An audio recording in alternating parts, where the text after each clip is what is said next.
اب ہم چلتے ہیں اپنے اس عنوان پر کہ تمام تر عبادات، تمام تر معاملات، تمام تر ایمانیات کی بنیاد، اس کی اساس کیا ہے؟ توحید ہے، جو ہم نے اپنی پچھلے لیکچر کے اندر سرسری طور پر بیان کی تھی۔ اللہ کا ارشاد ہے وَمَا خَلَقْتُ الْجِنَّ وَالْإِنسَ إِلَّا لِيَعْبُدُونَ، کہ ہم نے جنوں اور انسانوں کو محض اس لیے پیدا کیا ہے کہ وہ صرف اور صرف میری عبادت کریں، صرف اور صرف میری عبادت کریں۔ اب عبادت کا جو لفظ ہے اس کو سمجھنا ضروری ہے۔ ہمارے ہاں بہت سارے لوگ عبادت کے لفظ سے غلط فہمی کا شکار ہو جاتے ہیں۔ وہ جب عبادت کا لفظ سنتے ہیں تو وہ سوچنے لگتے ہیں کہ یار 5 نمازاں، 3 روزے، ایک ٹائم زکوٰۃ، ایک ٹائم حج، لو جی ہوگی عبادت۔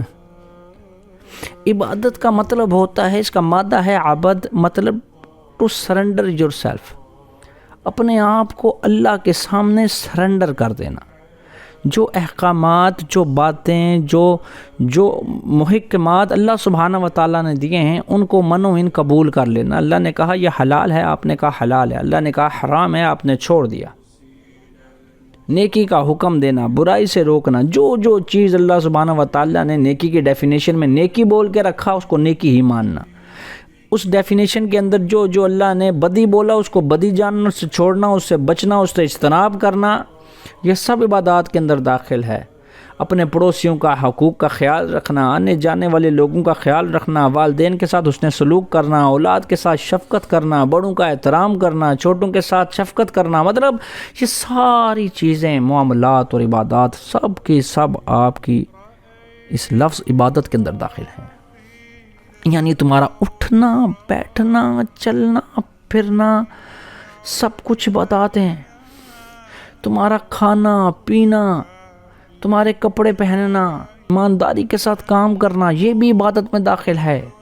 ایماندار رہنا، سچ بولنا، جھوٹ سے بچنا، گالم گلوچ نہیں کرنی، بد اخلاقی نہیں کرنی، اللہ کی عبادات میں اپنے آپ کو محو اور مگن رہنا ہے، استغفار کرنی ہے، مطلب یہ ساری چیزیں عبادات کے اندر آتی ہیں۔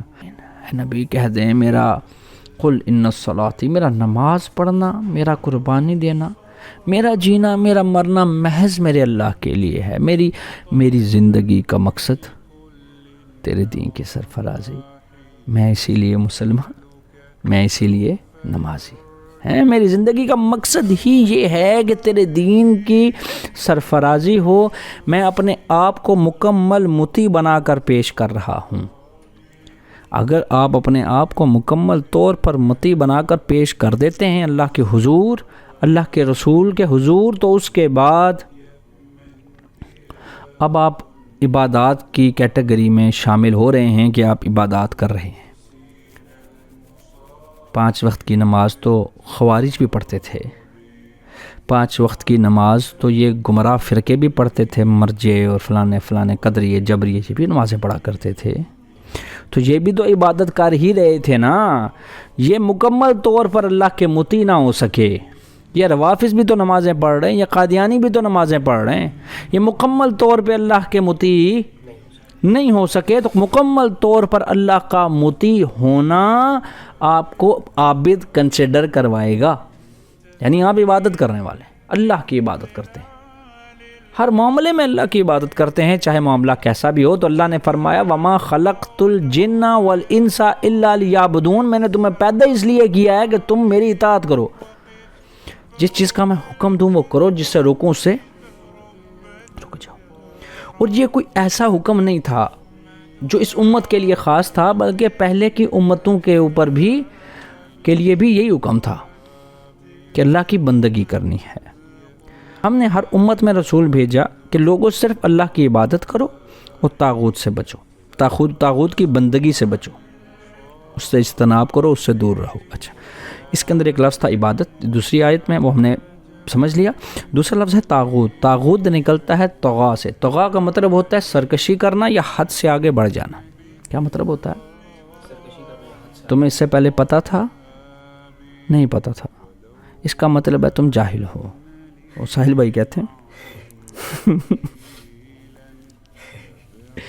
ٹھیک ہے، ساحل ندیم صاحب کہتے ہیں کہ طاغوت کا معنی جس کو نہیں پتہ وہ جائے، اللہ ان کو ہدایت دے۔ اینی ویز، تو طاغوت سے بچنا، حد سے آگے بڑھنے سے بچنا، یعنی ہر وہ عمل جو اللہ کے بتائے ہوئے طریق پر نہیں ہے وہ طاغوت کی بندگی ہے۔ کبھی کسی شخص کو دیکھا تم نے، وہ کھڑا ہو کے نماز پڑھ، اسے کہو کس کے لیے پڑھتے ہو؟ کہ طاغوت کے لیے پڑھتا ہوں۔ نہیں، وہ یہ کہتا ہے، ہر بندہ یہ کہتا ہے میں اللہ کے لیے پڑھ رہا ہوں، لیکن اصل میں اس کے اعمال اور اس کی نیتیں بتاتی ہیں کہ وہ کس حد تک اللہ کے حضور نمازیں پڑھتا ہے۔ ایک شخص ہے وہ ریگولر جمعہ کی نماز چھوڑ دیتا ہے جان کے، لیکن ایک دن کچھ دوست اس کے گھر آتے ہیں، وہ جمعہ پڑھنے جاتے ہیں، یہ بھی جمعہ پڑھنے چلا جاتا ہے، اب صرف ان دوستوں کو دکھانے کے لیے، تو حد سے بڑھ گیا نا۔ جو نماز اللہ کے لیے تھی وہ اس نے بندوں کے لیے پڑھنی شروع کر دی، حد سے تجاوز کر گیا۔ تو حد سے تجاوز کرنے سے بڑھنا ہے، جو لمیٹیشن، جو حدود و قیود اللہ سبحانہ و تعالیٰ نے متعین کر رکھی ہیں ان کے اندر رہنا ہے، ان کے اندر رہنا ہے۔ اور یہ حکم میں نے جیسے آپ کو بتایا نرالا حکم نہیں تھا اس امت کے لیے، بلکہ اس سے پہلے امتوں کو بھی یہی احکامات جاری ہوئے۔ پھر اللہ فرماتے ہیں کہ تیرے رب نے فیصلہ کر دیا ہے کہ تم صرف ایک اللہ کی بندگی کرو اور والدین کے ساتھ اس نے سلوک کرو۔ اللہ کی بندگی کرو، اللہ کی عبادت کرو، اللہ کی عبادت کرو، صرف اللہ کی عبادت کرو، اپنے بزرگوں بابوں کی عبادت نہ کرو۔ اتخذوا احبارهم ورهبانهم اربابا من دون اللہ، کہ انہوں نے اپنے اللہ کو چھوڑ کر اپنے بزرگوں، اپنے بابوں کو خدا بنا لیا تھا۔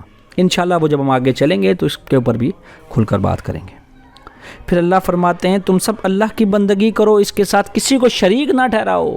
لوگوں کے لیے نمازیں مت پڑھو، اللہ کے لیے نماز پڑھو۔ اپنی توحید کو، اپنے توحید کے عقیدے کو اتنا پختہ، اتنا مستحکم کرو کہ تمہارا ہر فعل محض اللہ کی رضا کے لیے ہونا چاہیے۔ تم کسی سے محبت کرو تو اللہ کی رضا کے لیے، کسی سے نفرت کرو تو اللہ کی رضا کے لیے۔ بس اللہ کی بندگی کرو، اللہ کی عبادت کرو، اس کے ساتھ کسی کو شریک نہ ٹھہراؤ۔ ایک مقام پر اللہ سبحانہ و تعالیٰ فرماتے ہیں کہ اے محمد کہہ دیں کہ آؤ میں تمہیں وہ چیز پڑھ کر سناؤں جو تمہارے رب نے تم پر حرام کی ہیں، اور وہ یہ ہے کہ تم اس کے ساتھ کسی کو شریک نہ ٹھہراؤ۔ اللہ نے تم پر حرام کر دیا ہے کہ اللہ کے علاوہ کسی اور کی بندگی، کسی اور کی عبادت، کسی اور کے لیے اپنا سب کچھ لگانا۔ میں نے کہا نا کہ اللہ کے لیے محبت، ہر کام اللہ کی رضا کے لیے۔ اگر تم کسی کی بات کو سن کر چپ کر گئے تو اللہ کی رضا کے لیے۔ اگر کسی کو ڈانٹ رہے ہو، کسی پہ غصہ کر رہے ہو تو ذاتی انا کے لیے نہیں بلکہ اللہ کی رضا کے لیے۔ تم رزق کھاتے ہو تو اللہ کی رضا کے لیے کہ رزق کھاؤں گا، اللہ کی عبادت کروں گا، لوگوں کے کام آؤں گا۔ ٹھیک ہے؟ تم سوتے ہو، تم کہتے ہو میں سوؤں گا تو صبح اٹھوں گا تو کسی کے کام آؤں گا۔ یعنی آپ کا اٹھنا، بیٹھنا، چلنا پھرنا، ہر ایک چیز، جیسے میں نے آیت پڑھ کے سنا ہے قُلْ إِنَّ صَلَاتِي وَنُسُكِي وَمَحْيَايَ وَمَمَاتِي لِلَّهِ رَبِّ الْعَالَمِينَ۔ کیا نبی آپ کہہ دیں کہ میرا نماز پڑھنا، میرا قربانی دینا، میرا جینا، میرا مرنا، ہر ایک شے صرف اور صرف اس رب کے لیے ہے جو تمام عالمین کا رب ہے، تمام۔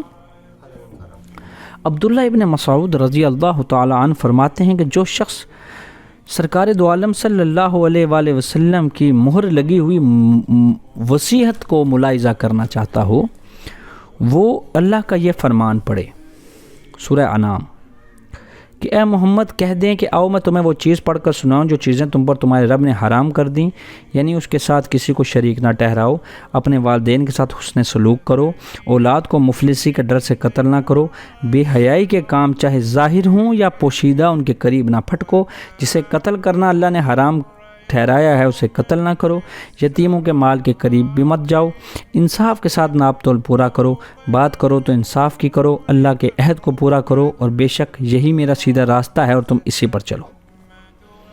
سب سے پہلا حکم کیا ہے؟ اللہ کے ساتھ کسی کو شریک نہیں ٹھہرانا۔ میں نے آپ کو بتایا جب ہم آگے پڑھیں گے ان چیزوں کو تو اللہ کے ساتھ شریک ٹھہرانے کی بہت ساری اقسام ہیں۔ جب آپ اللہ کے قول کے آگے اپنی ذاتی رائے رکھنا شروع کرتے ہیں تب آپ طاغوت کی بندگی پہ لگ جاتے ہیں۔ جب آپ اللہ کے بتائے ہوئے حکم کی باطل تعویلات شروع کر دیتے ہیں تب آپ طاغوت کی بندگی پہ لگے ہوتے ہیں، بے شک اب 5 وقت کے نمازی ہی کیوں نہ ہوں۔ سیدنا معاذ بن جبل رضی اللہ تعالیٰ عنہ فرماتے ہیں کہ ایک دفعہ میں نبی کریم صلی اللہ علیہ وآلہ وسلم کے پیچھے ایک گدھے پر سوار تھا۔ آپ نے مجھ سے فرمایا اے معاذ کیا تم جانتے ہو کہ اللہ کا اپنے بندوں پر اور بندوں کا اللہ پر کیا حق ہے؟ میں نے عرض کیا اللہ اور اس کا رسول بہتر جانتا ہے۔ آپ نے فرمایا اللہ کا بندوں پر یہ حق ہے کہ وہ صرف اس کی عبادت کریں اور اس کے ساتھ کسی کو شریک نہ ٹھہرائیں، اور بندوں کا اللہ کے ذمہ یہ حق ہے کہ جو بندہ شرک کا مرتکب نہ ہو اسے عذاب نہ دے، جو ہم نے سٹارٹ میں حجت اللہ البالغہ کے اندر بھی پڑھا تھا کہ بندے کا یہ حق ہے اللہ کے ذمہ کہ اگر بندہ شرک نہیں کرے گا اللہ اسے جہنم میں نہیں ڈالے گا، اور اللہ کا بندوں پر یہ حق ہے کہ جب یہ عبادت کریں گے، بندگی کریں گے، زندگی گزاریں گے تو اللہ کی عبادت میں گزاریں گے اور اس کے ساتھ کسی کو شریک نہیں ٹھہرائیں گے۔ سیدنا معاذ کہتے ہیں کہ یا رسول اللہ اگر آپ حکم دیں تو میں یہ سب کو سنا دوں۔ آپ نے فرمایا نہیں، ایسا نہ ہو کہ وہ اسی پر بھروسہ کر کے بیٹھ جائیں اور عمل چھوڑ دیں، عمل چھوڑ دیں، اور لوگ کہیں بس ٹھیک ہے بھائی ہم تو توحید پر قائم ہیں، ہمیں نماز روزے کی ضرورت ہی نہیں ہے۔ جیسے آج کل ایک 2 ٹکے کا مولوی کھڑا ہو کے کہہ رہا ہوتا ہے جی ہمارے اسٹوڈنٹ جیسا تو ہے ہی کوئی نہیں، تمہارے تو بابے تو شاہی کوئی نہیں، ہماری توحید تو وہ صحابہ والی توحید ہے۔ وہ تو خیر جب میں اسی کے اندر آگے بڑھوں گا تو آپ کی توحید بھی کھول کے رکھ دوں گا کہ آپ نے توحید کا جو چیپٹر پڑھایا ہے وہ چیپٹر ہی غلط پڑھایا ہے، وہ کسی جامعہ کی کتاب میں سے آپ توحید پڑھا رہے ہیں۔ ٹھیک ہے نا، آپ کو تو خود توحید نہیں آتی، آپ کو تو خود توحید سکھانی چاہیے، صحیح ہے۔ تو ہمیں اپنی ساری زندگی جو ہے وہ کوشش کرنا چاہیے کہ اللہ کے احکامات کے مطابق۔ تو ہمارے اس لیکچر سے جو ہم نے سیکھا وہ یہ ہے کہ جن و انس کی تخلیق میں اللہ کی حکمت کار فرما ہے، اور عبادت سے مراد توحید ہے، کیونکہ جملہ انبیاء ان کی امتوں کے درمیان یہی بات متنازع تھی، جو شخص توحید پر کاربند نہیں اس کی کوئی عبادت نہیں۔ انبیاء اور رسول کے دور میں بھی یہی پیغام اللہ کی طرف سے جایا کرتا تھا۔ پھر اس کے علاوہ یہ ہے کہ توحید تب تک مکمل نہیں ہے جب تک شرک کی معرفت حاصل نہیں ہے۔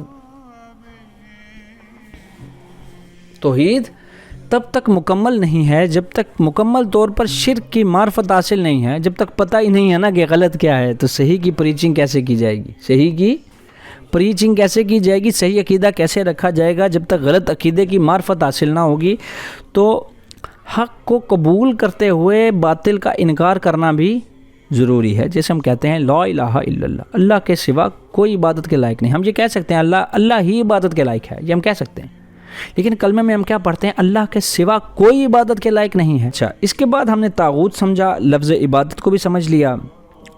اس کے بعد توحید کا بیان سب سے پہلے ہے، اللہ کے ساتھ کسی کو معبود نہ بنا لینا، ورنہ تو ملامت زدہ اور راندہ درگاہ ہو کر جہنم میں ڈال دیا جائے گا۔ اللہ کے ساتھ معبود مت بنانا، کسی کو خوش کرنے کے لیے معاملات مت کریں، معاملات صرف اللہ کی رضا کے لیے اور اللہ کو خوش کرنے کے لیے کریں، چاہے وہ نمازیں ہیں، روزے ہیں، زکوٰۃ ہیں، معاملات ہیں، آپ کی کوئی بھی چیزیں ہیں، زندگی کا کوئی بھی شعبے میں آپ کام کر رہے ہیں، وہ جو کام کریں وہ اللہ کی رضا کے لیے کریں۔